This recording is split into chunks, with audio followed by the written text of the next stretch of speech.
Hi, I'm Johnny Freitas and I'm a biologist. We are here in the highest parts of the Christopher Park, the area with the highest biodiversity on the island, and also the only area where we can find the endemic sable palm of Curaçao. So this palm is endemic, it's only found on Curaçao.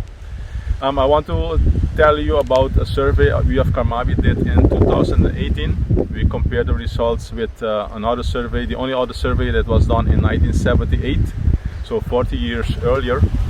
The results showed that there was an increase of the total population of sixfold, and especially the number of seedlings increased 20-fold.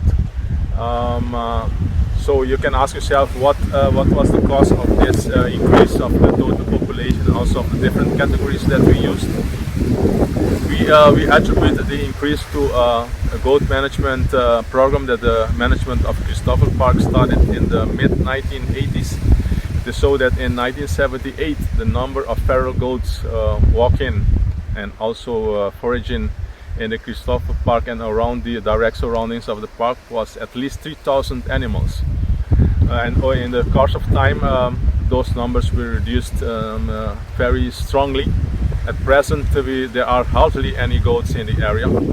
So actually there are a number of scientific publications that describe the negative effects of introduced grazers, mammal grazers, to especially islands, the negative effects they have on the vegetation of the islands.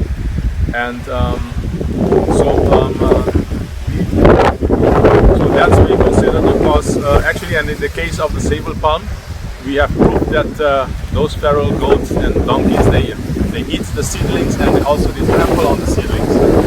We are glad that we have shown that it's possible to increase population of in the wild of a threatened palm, and we hope that this will serve as motivation, inspiration, and also example for the management and conservation of other threatened palm species in the world. I thank you.